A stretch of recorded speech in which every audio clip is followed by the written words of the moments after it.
à tous et bienvenue dans votre tirage annuel 2026. Alors cette année, comme d'habitude, vous retrouverez l'énergie majeure avec le tarot traditionnel de Marseille de votre année 2026. Et puis on va aller voir du côté de votre vie amoureuse, mais cette fois-ci j'ai pris un nouveau tarot. C'est le tarot des chats païens. Recto verso, je vous le montre.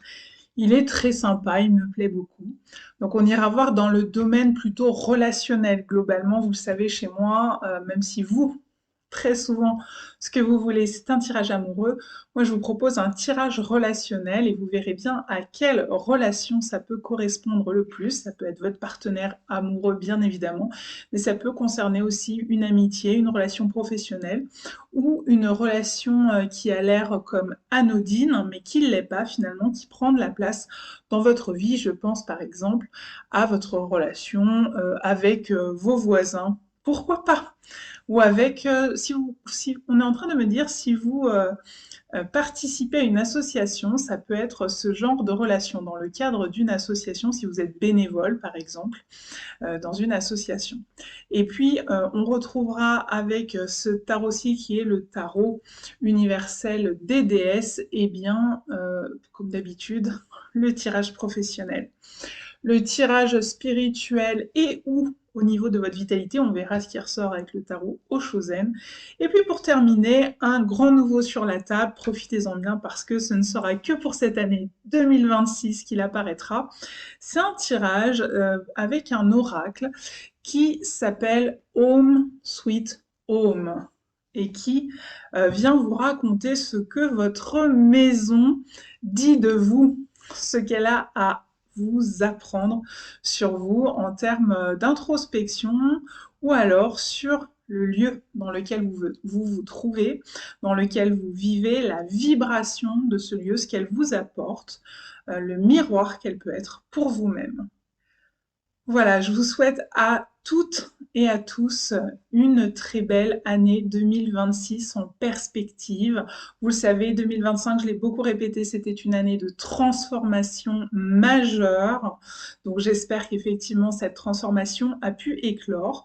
Pour ceux ou celles pour qui ce ne serait pas le cas et que vous avez fait de la résistance, que vous avez mis à distance, que vous avez dit non mais plus tard, je reporte à plus tard tout ce qu'il y a à regarder et tout ce qu'il y a à voir, tout ce qu'il y a à modifier, tout ce qu'il y a à changer, à réguler, eh bien, 2026 pourrait être un peu plus compliqué que prévu pour vous. Je préfère vous le dire, intuition de médium. Bonjour les scorpions et bienvenue dans votre tirage annuel 2026. Alors les scorpions, ce qui est intéressant, c'est que votre énergie majeure, elle est là, elle est sortie. Donc l'arcane qui potentiellement peut être relié à vous dans le tarot, c'est l'arcane du diable et elle est là, elle est en énergie majeure. C'est comme si on vous invitait à vous baigner dans vos énergies scorpionesques pour l'année 2026, en disant peut-être que 2026 c'est votre année, que c'est une année. Moi, j'aime bien penser que le scorpion, c'est une énergie alchimique, une œuvre, c'est une grande œuvre alchimique. Quand on choisit de naître sous les énergies du scorpion, souvent on se réserve une vie, j'ai envie de dire, avec Alors, j'aime pas parler d'épreuves, mais pour le coup, chez vous, les scorpions, c'est un peu ça, c'est des expériences. Il y a l'expérience du dark. Il y a l'expérience de l'ombre qui revient souvent, des choses qui peuvent être mortifères, des choses qui peuvent drainer votre énergie, des choses qui peuvent vraiment vous bousculer, vous remuer. Et du coup, il y a beaucoup d'œuvres de transmutation effectuées au fil du temps et des années qui passent, d'année en année, mais aussi de décennie en décennie. Il y a vraiment chez vous, les scorpions, cette nécessité, non seulement vous en avez la capacité, hein, mais parfois vous vous laissez complètement balader au gré du flux de votre vie, du flux énergétique de l'eau, et de dire oui, bah, je règle pas le truc, et puis je continue de flotter, puis c'est comme ça que je passe. Et en fait, vous avez l'impression, c'est comme si vous étiez sur une rivière.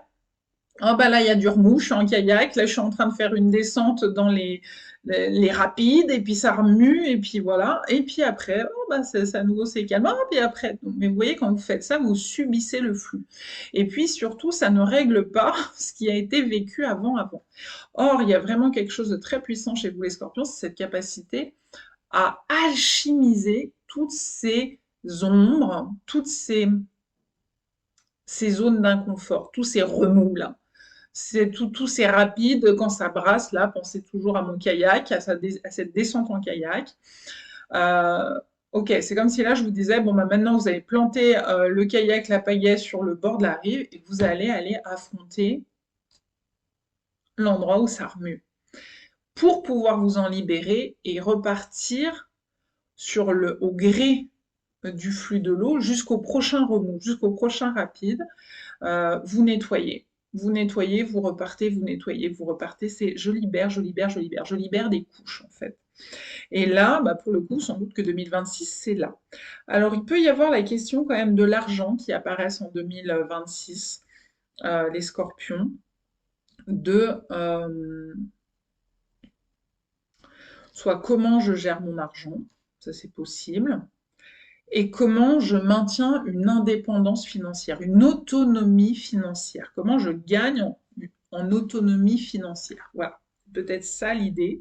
Et là, pour le coup, bah, je vais vous parler de mon nouvel accompagnement qui va voir le jour en 2026 et qui s'appelle Prospérité et qui est là pour venir éclairer votre rapport à l'argent, pour votre rapport à l'abondance et pour réussir à manifester ce que vous désirez, que ce soit je souhaite manifester plus d'argent sur mon compte en banque, ou je souhaite manifester une maison, ou je souhaite manifester l'amour dans ma vie, ou je souhaite manifester ce que vous voulez, pensez à votre vœu, à votre intention, ce qui vous fait plaisir, votre désir, que vous voudriez voir venir dans votre vie, bah, c'est comment je réussis à l'attirer à moi par ce flux d'abondance. Comment j'arrive à vivre une prospérité. Mais ça peut être la santé, ça peut être la vitalité, ça peut être des choses tout à fait presque impalpables, j'ai envie de dire. C'est pas toujours obligé d'être en monnaie sonnante et trébuchante, mais ça peut, c'est vous qui voyez. Donc ici, les scorpions, eh bien, il y a cette idée-là, que l'argent peut être par-ci, par-là. D'ailleurs, on va le retrouver dans votre domaine relationnel, mais on va partir dans l'ordre. Il y a une coupure qui est demandée.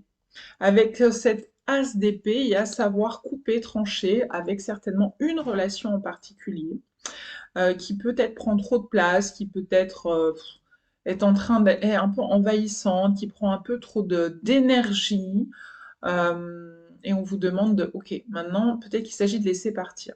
Alors ça, c'est dans le cas où vous reprenez votre pouvoir personnel et je tranche volontairement. Peut-être aussi que c'est le destin qui va trancher pour vous d'avec cette relation.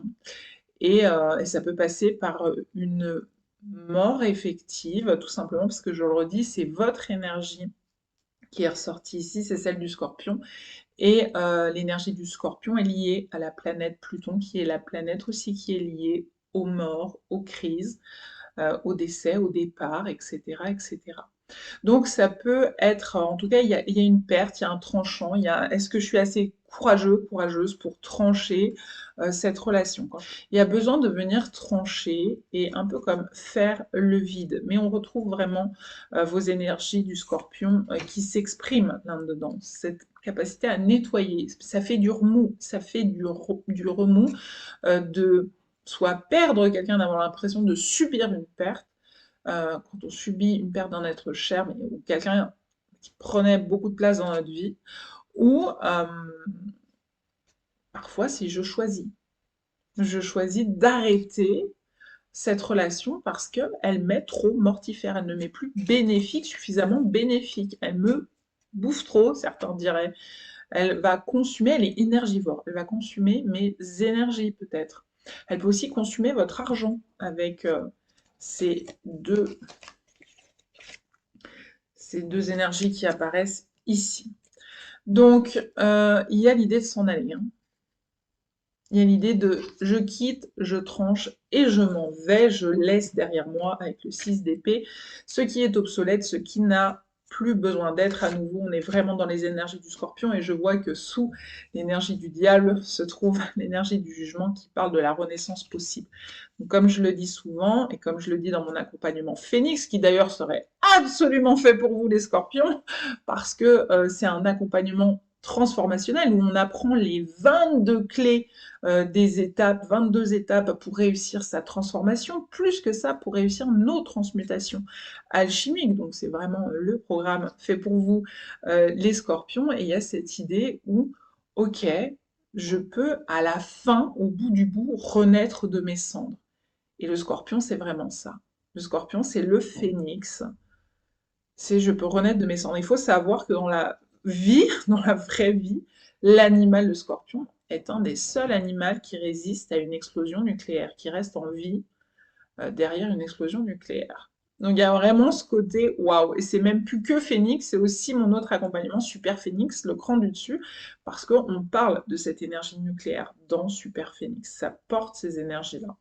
Donc vous voyez, c'est je suis capable de trancher, de laisser partir, cette ou ces relations dysfonctionnantes qui me font du mal, qui me bouffent. Je l'entends vraiment, donc je vous le dis, même si c'est très familier, que c'est pas mon langage habituel, je l'entends, donc je vous le retransmets, et je m'en vais, je laisse partir. Par contre, on voit, vous regardez quand même derrière vous, c'est difficile. C'est difficile de les laisser partir. Donc, ça va vous coûter. Ça va vous coûter, mais n'oubliez pas que derrière, c'est la renaissance qui est possible. D'accord? Quand bien même ça soit très inconfortable et très douloureux. Et ici, avec ce 9 de Pentacle, eh bien, ça peut effectivement parler d'argent, comme on l'a dit ici, en accord avec le diable, mais ça peut parler aussi de votre autonomie, d'être une personne, souvent le 9, il va parler de la solitude, le 9, que ce soit en lame majeure, c'est notre ermite, qu'on retrouve d'ailleurs chez les Sagittaires, chez les Capricornes, je crois, et encore un autre signe, je ne me souviens plus. Donc, on est sur j'apprends on me dit ça parlait aussi dans le tirage du poisson. Et d'ailleurs, dans le poisson, on retrouve cette énergie-là que je vais vous montrer dans quelques instants. C'est j'apprends à devenir indépendante ou indépendant. En réalité, autonome. Donc, c'est une autonomie relationnelle. Donc, sans doute une autonomie sur le plan affectif. Sortir des dépendances affectives ou d'une dépendance affective, ça n'est pas toujours dans le domaine amoureux. Parfois, on vit des dépendances affectives avec nos parents ou nos enfants, pas uniquement notre partenaire. Parfois aussi, c'est dans la fratrie, un frère, une sœur, des grands-parents. C'est possible également. Donc, il y a cette idée de comment je fais pour quitter, trancher, me séparer, j'assume, peut-être pas de manière aisée, mais j'assume et je pars, je m'en vais, je mets de la distance, peut-être physique, peut-être géographique, peut-être juste affective, énergétique, et j'apprends à être seule face à moi-même, à vivre entre moi et mes quatre murs. Donc là, si je ne me trompe pas, c'est le Sagittaire où on a parlé de cette idée de revenir à soi, de vivre dans son petit tipi et entre quatre yeux, mais en vérité entre deux yeux, c'est entre soi et soi. Et là, comment je fais? Est-ce que je suis capable d'accueillir et d'accepter d'être seule? Donc de ne pas être en couple, de ne pas être accompagnée et de le vivre plutôt bien, de l'assumer. Donc je vous ai dit, on va revenir sur cette énergie qui est aussi sortie en Scorpion, c'est la maison, c'est le cadeau. Vous voyez, c'est Noël, il y a le ou, il y a les cadeaux de Noël, il y a le petit bonhomme en pain d'épices, il y a les étoiles de Noël tout autour. Donc il y a vraiment... ça, ça me fait penser à cette phrase que vous avez déjà entendue plusieurs fois certainement, mais que justement une de mes consultantes qui est Scorpion dit beaucoup ces derniers temps parce qu'elle a eu des expériences un petit peu douloureuses. Et elle dit c'est un cadeau, emballé dans un papier moche, mais c'est un cadeau. Je le sens au fond de moi. Donc oui, c'est ça. C'est vous allez vivre des choses qui peut-être vont être très éprouvantes. Peut-être faire le choix de cette séparation si elle n'est pas subie mais qu'elle est choisie. C'est un choix éprouvant. Mais à la fin de la fin, vous allez vous faire un cadeau en agissant ainsi. Pensez les choses comme ça. Je suis capable de me faire ce cadeau-là pour m'apporter une sérénité, peut-être aussi dans mon lieu de vie, dans mon foyer à moi. Couper avec cette ou ces personnes avec lesquelles je vis dans la dépendance affective, même si c'est me retrouver seule, c'est aussi me retrouver seule, plus sereine, plus heureuse, plus joyeuse euh, dans mon foyer. Peut-être moins envahissant dans ce foyer. Et puis on me parle aussi de votre enfant intérieur. Il y a besoin d'aller reconnecter du lien avec votre enfant intérieur pour vous aider. Peut-être parce que cet enfant intérieur, il est en souffrance. qu'il a besoin que vous l'écoutiez, que vous l'entendiez, que vous entendiez aussi ses besoins. Et peut-être que s'il a été aux commandes, si son besoin justement, c'est de recevoir beaucoup d'affection et beaucoup d'amour, parce que j'en ai manqué quand j'étais petit ou petite.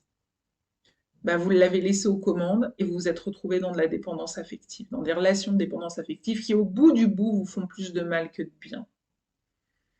Et là, du coup, ok, je vais revenir t'écouter, j'entends tes besoins, maintenant je vais arrêter de te laisser aux commandes.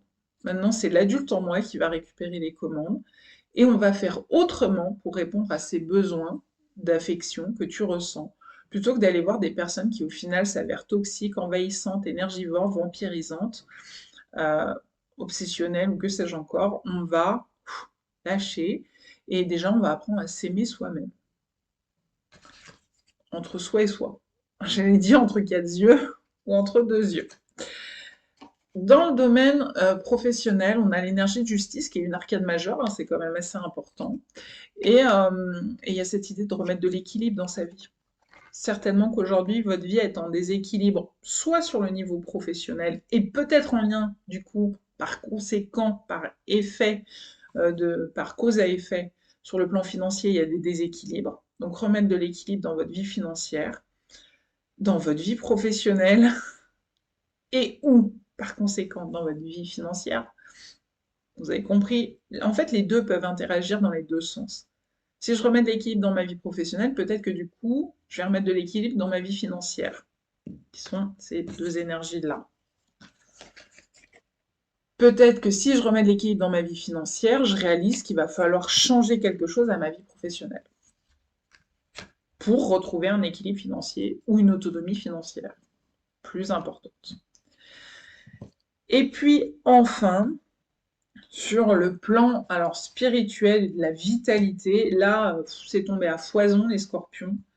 Donc, je pense que sur le plan spirituel, il y a du job en 2026, de réalignement avec votre âme et surtout d'apprendre à écouter votre âme. Alors là, c'est plus la voix de l'enfant intérieur, c'est votre voix intérieure, votre intuition. Mais ça peut être à la fois la voix de l'enfant intérieur et à la fois votre intuition, bien que ce soit deux choses différentes, hein.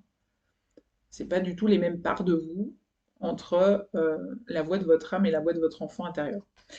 Donc, oui, il y a cette idée-là. Après, on est sur l'arcane 2. L'arcane 2, c'est la papesse, c'est la prêtresse. Ça peut parler d'un guide spirituel qui peut vous aider parce que vous êtes trop le nez dans le guidon et vous n'y voyez plus suffisamment clair. Vous avez besoin de quelqu'un pour vous guider, pour y voir plus clair. Ça, c'est possible. Pourquoi vous n'y voyez plus suffisamment clair? Pourquoi je dis ça? Parce que deux autres énergies se sont présentées, c'est la culpabilité et les projections. La culpabilité qui manifestement est très envahissante et que justement quand on se sent coupable, on ne voit pas les choses telles qu'elles sont, on les voit par le filtre de sa culpabilité. Du coup, les décisions qu'on prend, elles sont colorées pour essayer de se sentir moins coupable.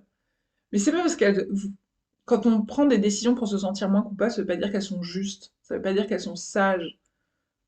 Bien au contraire. Ça veut juste dire, j'essaye d'endormir mon sentiment de culpabilité, donc je vais prendre cette décision-là. Par exemple, je vais rester avec une personne, même en lien avec une personne, même si je sais profondément que ce lien ne m'est pas bénéfique, mais je refuse de l'entendre parce que ça me rend coupable de dire à cette personne, je vais arrêter cette relation avec toi, ou je vais diminuer mon temps de relation avec toi. Au lieu de se voir tous les jours, on va plus se voir qu'une fois par semaine. Au lieu de se voir qu'une fois par semaine, on va se voir une fois par mois. Ou carrément, je ne veux plus être en relation avec toi, tu n'es pas un ou une bonne amie pour moi. Avant, c'était OK dans ma vie, bah, tu avais toute ta place. Maintenant, je trouve qu'il y a un manque de réciprocité dans notre relation amicale, du coup, on s'arrête. Il y a trop de transgressions, je donne plus que je ne reçois de ta part, etc., etc. Peu importe l'origine de cette relation familiale, professionnelle, amoureuse, etc. Donc, il y a beaucoup de culpabilité en vous, là, les scorpions. Et puis, il y a les projections. Il y a, je projette sur l'autre mes propres ombres, parce que c'est plus simple, mais c'est pas si négatif que ça en a l'air, parce que en général, c'est un pas. C'est un pas dans une avancée thérapeutique. Quand on n'est pas capable de projeter sur l'autre ses propres ombres, c'est que déjà on ne voit pas grand-chose. Et puis quand on les projette sur l'autre, c'est un peu en avant en disant, pour l'instant je suis pas capable de voir sur moi cette ombre-là, ce fonctionnement-là. On l'a dit, le scorpion, c'est aussi aller voir ses ombres, c'est la plonger dans les ombres et les ténèbres. C'est là où il y a du remous. Ses ombres, ça peut être sa sœur sombre ou son frère sombre si vous êtes un homme, ça peut être un peu son diable intérieur, c'est possible, son dragon. Mais ici, l'idée, c'est je projette sur l'autre cette ombre.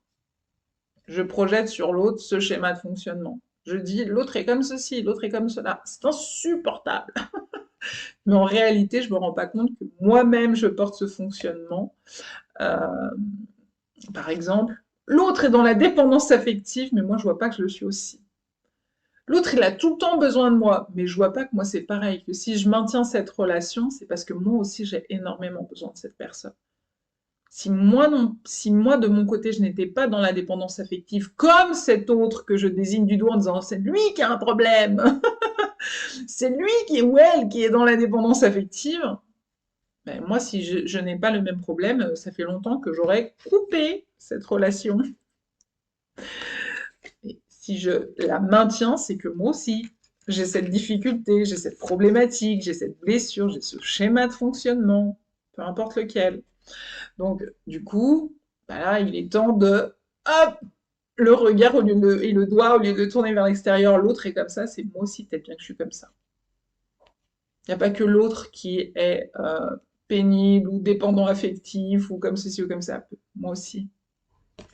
Moi aussi, en fait, je le suis. Donc, il y a peut-être ça à les régler.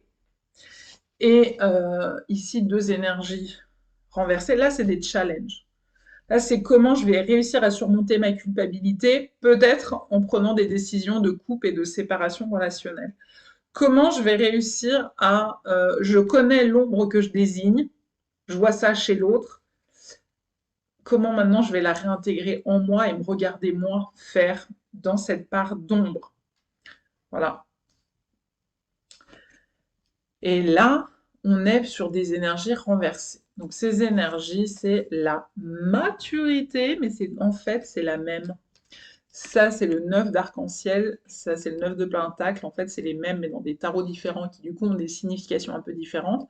Mais c'est toujours ça, je deviens un être mature, donc autonome, indépendant, seul, entre moi et moi. Qu'est-ce qui se passe quand il n'y a personne d'autre? Est-ce que je suis capable de faire face à une solitude? Est-ce que je suis capable de vivre seule? Est-ce que je suis capable de gagner seule mon argent et pas de compter sur je ne sais pas qui? Ça peut être un partenaire amoureux, ça peut être un parent, ça peut être un enfant, ça peut et ça peut faire partie de vos ombres et de vos projections. Je pense que l'autre n'est pas assez autonome financièrement. Je pense que l'autre est trop dépendant de mon argent. Mais moi, à quel endroit je suis dépendant aussi de l'argent de quelqu'un d'autre? Parfois, c'est pas l'argent d'une personne, c'est l'argent du système social, de la protection sociale, j'en sais rien moi, des indemnités chômage, des pensions, vous savez, comment on appelle ça? Des pensions d'invalidité pour raison de santé, etc. Et en fait, je vois que l'autre, je pense à une très ancienne consultante qui disait tout le temps, mais mon fils m'a emprunté beaucoup d'argent et quand je lui demande de me rembourser, il ne me rembourse pas. Il est trop dépendant de mon aide financièrement et en plus, il n'est pas assez honnête parce qu'il ne me rembourse pas. Ok. Mais cette personne, elle-même, elle ne travaillait plus depuis longtemps et elle était dans une dépendance financière aux aides reçues par l'État. Donc vous voyez, c'est pas forcément exactement la même situation quand il y a projection, mais sur le fond, c'est le même fonctionnement. Sur le fond, c'est en fait, je me rends pas compte que moi aussi, je suis dépendante de l'argent de quelqu'un d'autre. Mon fils est dépendant de mon argent et mon argent, moi, est dépendant de l'État, par exemple, de l'apport, de l'aide, l'indemnité que m'apporte l'État. par exemple, ça pourrait être tout un tas d'autres exemples. Et à nouveau, il n'y a pas de jugement hein, sur le fait de fonctionner comme ça. C'est juste la projection, c'est arrêter de parler de comment fonctionne l'autre et de voir comment bah, nous-mêmes on fonctionne plus ou moins de la même manière. Comment nous-mêmes on présente cette ombre, cette problématique, ce blocage, cette difficulté. Comment moi-même je dis à l'autre, bah, il travaille pas assez, puis il me demande toujours de l'argent. Et en fait, bah, moi c'est pareil, d'une certaine manière. Peut-être que moi, j'ai été mère ou père au foyer et puis je dépends de l'argent du partenaire. Mais je dis à mes enfants, il faut travailler dur dans la vie pour avoir de l'argent. Arrête de toujours m'en demander. Ben ok, mais quel exemple toi tu donnes? Est-ce que toi tu travailles dur ou tu travailles pas dur d'ailleurs, tu travailles tout court pour, euh, pour avoir ton argent? Vous voyez, la question de l'autonomie et de l'indépendance financière, c'est ça aussi, hein, et on l'a 3 fois. Le diable, le 9 et le 9.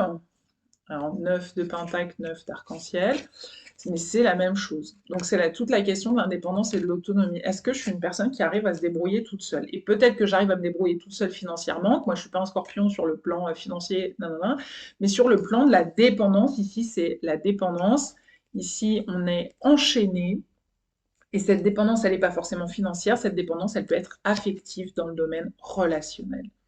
Donc il y a un manque de maturité parce que l'énergie est retournée et il y a l'énergie également de la maison Dieu, c'est la foudre ici qui est retournée. Donc il y a peut-être un risque d'effondrement soit financier, soit intérieur, émotionnel pour vous les scorpions cette année, parce que finalement j'ai des décisions à prendre, mais si je les prends et que je tranche vraiment dans le vif, j'ai peur que ça m'effondre et que je n'arrive pas à y survivre. Je vous montre l'énergie. Donc là, c'est toute la question de prendre la responsabilité de ses choix, ses décisions. Est-ce que je suis assez mûre pour prendre des décisions qui me sont bénéfiques? Voilà les scorpions. Je sais que c'était un peu costaud comme tirage, comme les scorpions, comme les poissons. Et du coup, j'ai fait un très long tirage pour vous. J'espère que ça vous éclairera en tout cas et que vous sentirez mon envie de vous soutenir dans cette année 2026. À bientôt.